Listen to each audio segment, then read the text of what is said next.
Hi, it's Fred from the Fred and Angie Morning Show on 103.5 KISS FM in Chicago, and you're listening to the Friday Sports Riot on SportstownChicago.com. And I've never heard these people, so I don't know if they suck or not, so this is not an endorsement. What's up? This is the Friday Sports Riot on SportstownChicago.com. I'm Ryan Hoppy. And I'm Ryan Stuppridge. Call the show, 630-785-2510. That's 630-785-2510. Or if you're a bit shy, but you want to get in contact with us, Ryan, they can tweet us in real time at HoppyRadio893. And what's your account? At Ryan Stuppridge, Stuprich. And Ryan, who do we have on the phone line right now? On the Illinois Center for Broadcasting hotline from NBC5, we have Siafa Lewis. What's up, Siafa? What's going on, gentlemen? How are you today? We are doing good. So now, how has everything been at NBC5 since you joined in May?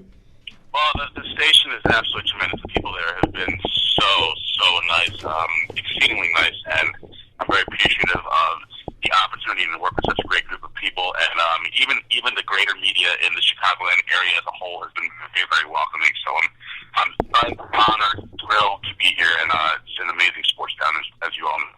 Yeah, and we are glad to have you in the market. So let's begin with the Bears. What is your take on this offseason overall with all the moves they have made? They've been extremely active. You know, it's funny, since I've been here, all of the teams, save for the baseball teams, I got here in the midst of the baseball season, they've all been extremely active in their offseason. I mean, the Bears have totally revamped their defense. They've added depth. They drafted a running back in the draft, so they have somebody in the event that Forte gets hurt or as he gets up there in years. You've got to be really impressed with the Bears and what they look to bring to the table in this upcoming season with training camp starting next week. You didn't talk about the other two teams, but the Blackhawks, the Bulls, they're all really active and looking to put a competitive product out on the field and on the ice, and on the court, of course. So it's an exciting time to be a Chicago sports fan. And how do you feel about the signing of Jared Allen? And do you think that he could be like a positive? I still think he has a little gas in the tank. So as far as productivity, I definitely see an impact there. But even more so, helping with some of the younger guys, I think, is also where you could see some positive impact from him, especially with all the injuries they had last year. Getting those guys to understand what makes him tick, if you will, and the things that he's learned over his long and productive career, I definitely view it as a great asset to that D-line and the defense as a whole. And obviously it's just in the front, so that affects the linebackers and the cornerbacks and the safeties. So definitely a great addition. Do you see this team going far and possibly winning the division and going into the playoff this year? I'm not crazy about predictions because I think one of the reasons we all love sports is because of that unknown quantity, that thing that you just cannot predict. I mean, if you saw the home run derby last night, well, a couple days ago, rather, how does Todd Frazier right run around and move on? Who could predict something like that? Or Giancarlo Stanton hitting no home runs around? You can't predict things like that. The things that the trap, I think a lot of us fall into when we try to make football predictions. You don't know who's going to get hurt. Somebody's going to get hurt. Invariably, you're going to have some major injuries. You don't know who that's going to happen to. So, as the division stacks up, the Packers should be awesome. They have the best quarterback in football, but they've been debilitated with injuries the last couple of years. Their defense is suspect, so who knows what they're going to bring to the table. The Lions have an offense that, on paper, is up there with the Broncos in terms of talent, but their defense stinks, and they choked in the fourth quarter. So I don't know how I look at this Bears team right now, except for the fact that they have tons of talent on both sides of the football, and a lot of it will boil down to whether or not Jay Cutler can put the complete season together in terms of his physical tools, the athletes he has on his side of the ball, and putting it all together for 16 games. So 10-6, 11-5, absolutely. Will it happen? I don't know, because we don't know how it's going to unfold.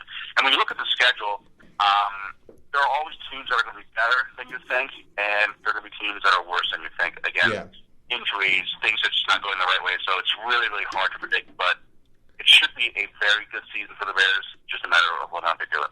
And now you said you don't like to predict what's going to happen with a team or try and guess the record, but I want to ask you this. What would the Bears need to do to finally have a good season where they finally make it into the playoffs? Jay Cutler has all the physical tools of a top 5 quarterback, if you will. And I think he might have a better arm than a couple of the guys in the top 5.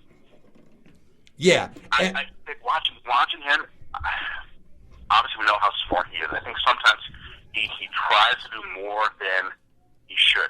Instead of, checking down and taking the 5-yard completion, he goes for the 30-yarder, it's intercepted, stalls the drive, could be the biggest play in the game. I think he needs to play within himself as the guys there. You don't have to do it all. We know you have a rocket, a cannon for an arm. There are times when you use it, and there are times when you don't. You don't have to win this game on this one throw. Yeah. You have 30 minutes left. So he has to play within himself. Injuries are a big factor, and how the defense meshes in place together, because you have a lot of new guys that have come together. I'm from Philadelphia, and what year was it? The year that Vince Young made that inane Dream Team comment. I don't know why it was overhyped. I think that was like 3 years ago. Yeah. Yeah, was it? Yeah, it was. I think it was 3 years ago. Brought in all this high-priced talent that hadn't played together. They didn't mesh well together, and they didn't succeed, and that's a big part of it. So, meshing, you can't overstate the importance of a team meshing and learning one another and playing well together. If they do those things, the sky's the limit. And now I want to get your take on this. Last year, Mark Trestman had a good rookie season as a coach for the Bears, but he had some good calls overall, but he had some bad calls. And now, how good of a season will he have as the coach of the Bears? Like, what will he need to do for this team? Well, I think he needs to stay the course. He's in the second year of the program. That means that the returning players, especially in offense, know his system better. They know him better. They know what to expect more. So a lot of the learning curve that you had in the first season won't be there in the second season. So I would think offensively they should be even better than they were last year. It's just that defense. That the defense is obviously where the issues arose last year, and that's where they have all of the new talent this year. So that all the mention will be. I like Trust, but I like the fact that he's not the same old old school. The old boys network type of coach. He has a different vantage point, a different way of doing things, and I think that's refreshing for the players, for the city and the fans. You just stay the course. You just keep hammering home and keep, like Vince Lombardi with the draw. That's all right. I don't know which one it was, but just keep hammering home. Just keep doing it. It's all about practice and execution, practice and execution, practice and execution. Now let's move on to the NBA. What was your take with the return of LeBron James going to Cleveland? And what do you think it'll mean for that city? I don't think there are any words that can truly capture how important it is for that city. As far as the psyche is concerned, they feel like they've been beat up for so many years. In a way, I guess they have. The economic impact with the resurgence that you'll see in that downtown area, there are no words to describe that. I'm happy for him. I'm happy for the town. I really, really, really hope it works out for them and that there's a championship down the line. That's 54 years. I can't imagine a whole generation of folks not experiencing a championship of any kind. I mean, I know Cubs fans are long suffering and it's horrible, but at least there have been 10 championships in the city since 1990. Right. I said this to a Cubs fan yesterday. He's like, well, I count 9. I don't count one of them. So, okay, 9 championships in the last 24 years. They have 0 in 50. That's insane. So I really hope it works out. I still think they have some work to do with the roster, and even there they have to learn how to play with one another. You saw how the Heat in 2010, their first year together, they had to go through the growing pains as well, because, you don't just put a bunch of guys together and think it's going to work. So they have some growing pains to go through, but I think depending upon what they add to that team this year, I think they could contend for an Eastern Conference title. If they make the right moves, then, maybe they'll be a favorite in the East. But the next 2 to 3 years, I would expect a championship there. But we'll see how that unfolds. But I was happy for LeBron and for the city of Cleveland. That's what it has. And now I want to get your take on this. Everyone knows that LeBron James, when he's in the game, he makes everyone around him much better. So what's the chance he can make the most out of guys like Andrew Wiggins, Anthony Bennett, and Kyrie Irving? How do you see this playing out? Well, I think LeBron returning home is the best thing that ever happened to Kyrie Irving. Yeah. After that extra $90 million contract. Reading about LeBron and watching him play, I don't think people understand how smart the guy is. Yeah. Column by Bill Simmons, he said that, they're these once-generational geniuses when it comes to basketball. They said Michael had Scotty, and he molded Scotty into his image and likeness, and they played together so well that it was just a seamless thing. He said Magic didn't have a genius on his part, but he made everybody better, similar to Larry. And LeBron saw the writing on the wall, went to Miami. They never reached the same level as far as playing up to his level as Michael and Scotty did. The parts I don't think were as good as Magic's or as Larry. But he was just talking about the genius that he is, the way that he plays basketball, the way he sees plays unfolding before they happen. He knows what other players are going to do. He's going to make Kyrie Irving a much better player. Andrew Wiggins, that's the best thing ever happened to him as well, just because he's so raw and there's so many questions about what he is or will be. Playing with a genius like LeBron James, it should improve his basketball IQ. I hope it also intensifies his drive. The kid's just 19 years old, so it's hard to beat up on a 19-year-old kid, but hope it intensifies his drive. Anthony Bennett, who knows? That first round pick still boggles the mind. Who knows that he's even going to be there when the season begins? But, for a young team with talent playing with a guy like that, there could be nothing better for them. And not to mention the fact that David Blatt, we don't know that much about him here in the U.S., but he is an extremely respected coach worldwide and in international basketball. So for those young guys playing with a mind like Blatt and a mind like LeBron, that'd be excited to hear Cleveland. Now, let's say he were to get the job done and he wins a ring in Cleveland, or maybe even more than one ring. Where would he rank all time since he finally won a championship for Cleveland? Well, I think right now, I was thinking about this yesterday, actually. Right now, he's the top 10 all-time player. I don't know where you rank him in that top 10 list, but he's a top 10 player right now. He's won 2 championships, been to 5. That first one in 2007, I don't even know how he did that, but he should get some extra credit for just getting that horrible team there. Winning in Cleveland is worth more than just one title. Yeah. If he wins even one championship in Cleveland, I think is he top 5? It depends on how it happens. And I say that just because he's put so many miles in that body. He's going to be 30 in December. This is his 12th season, which again is just mind-boggling to even to think about. Top 5, top 6 if he wins one, depending on how it happens, and then more than that, sky's the limit. I don't think he's not catching Michael. But other than that, my lord, why not? What do you guys think? I think he'll be like top 5 all time. Let's say he were to somehow win 3 rings or even 2 rings. You have to put him in the same category as guys like Michael Jordan, maybe, just because he's got such a raw talent and he makes everyone around him better. What's your take, Ryan?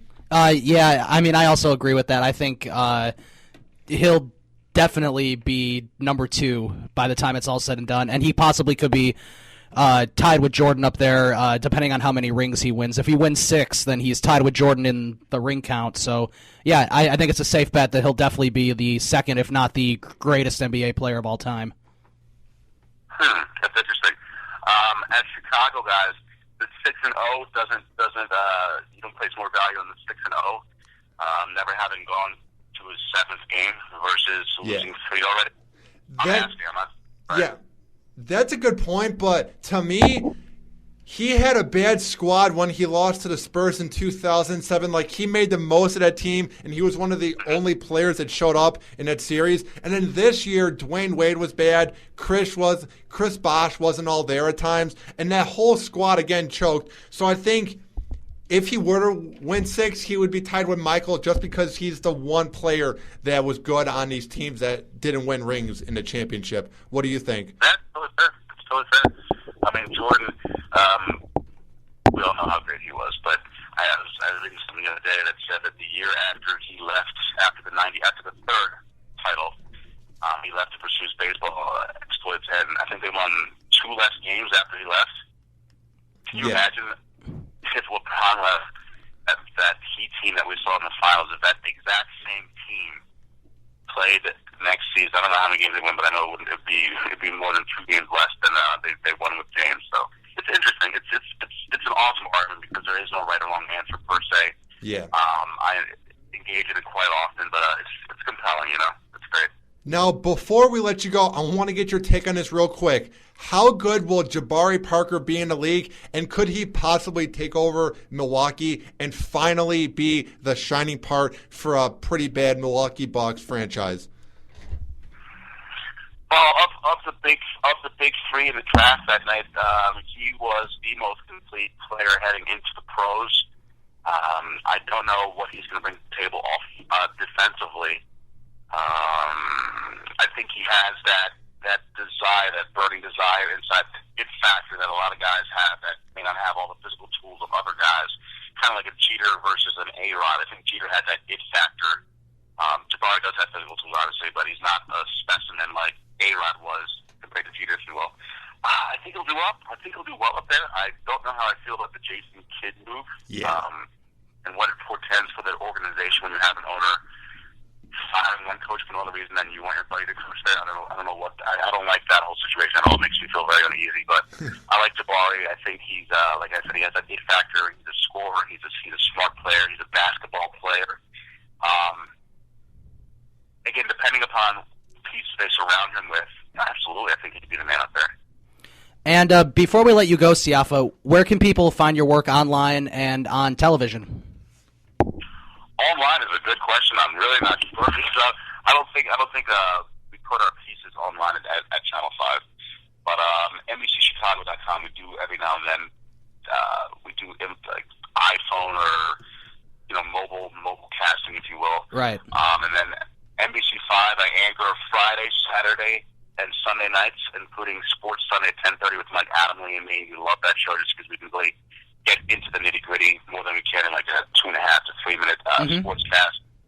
And then I report a couple days a week. So, just thrilled to be in the best city in America. Well, thank you for coming on to Friday Sports Riot here on SportsTownChicago.com, and we would love to have you on again. I would love to as well. You know how to reach me, and thank you guys so much. Thank you, Siafa. Thanks. Take care, guys. Bye. And that was Siafa Lewis. You can check him out Fridays, Saturdays, and Sundays on NBC5. And we got to talk to him real quick when we got a tour of NBC5. We got to meet Chanel Scott. This is like back in May, and it was a really nice guy, and I enjoyed talking to him real quick. So it was fun having him on. Yeah, it was fun having him on. He was a good interview. He had a lot of good information about the Bears and then also about LeBron James and sort of his take on it, of where he ranks all time. So some good stuff from Siafa Lewis. And we just got a DM from him, and it says, "Thank you, guys. That was a really good segment. I appreciate it, my man." Real quick, before we wrap up and get out of here, he had 2 points that I want to break down on. I like the point about LeBron James where he has miles on his body. People forget that he's been playing since 2003. I'm about to turn 21 in September. He's been playing since I was in 3rd grade, and he dominates the hole. And he attacks the basket. It's just like at some point he's going to be a human being. He's going to break down. I think he's going to have to reevaluate his game and improve it if he wants to play in his late 30s, like Michael, Kobe, all these guys. Right, but I think he'll be able to do it. If anyone's able to do it, it's LeBron, and you've seen the models with Kobe and Jordan and Magic Johnson and all those other people who played for a really long time. So, he can do it, and he's definitely. If you're going to win a championship, you're definitely going to want somebody like LeBron James on your team. No question about that. And one other point that he said that I really like, I'm not sure why the Milwaukee Bucks thought it was a good idea to bring in Jason Kidd as a coach Jason Kidd is known as a douchebag. This is me saying it. He is known as he's not very likable of a guy. Now, I don't want to bring up his past and act like he hasn't changed as a person, but this is the same dude who once beat up his wife. This is the same dude who drunk drove. When you are a millionaire, you can drive, or you can get anybody to drive you when you're drunk. There's no reason ever for athletes to ever drunk drive. So he put himself in a bad situation there. And finally, he also spilled a drink during a Lakers game because he was so desperate for a timeout. Do you really want this buffoon running your team up in Milwaukee, a franchise that needs some spark, a franchise that finally got their player, I believe in Jabari Parker? I think they should have got an assistant coach or someone like Lionel Hollins that would help him grind out wins. What do you think? Well, I thought that if George Karl was an option, I thought he would have been a good bet. Well, I think he's retired. He's on ESPN now. Yeah, well, because I mean, if he was interested in coaching again, he should have gone to Milwaukee because he coached the Bucks before. So he coached him in the early 2000s. So I mean, he's definitely knows sort of the team, the city, and everything. So I thought he would have been a good choice. But I mean, if he didn't want to coach, he didn't want to coach it. Yeah.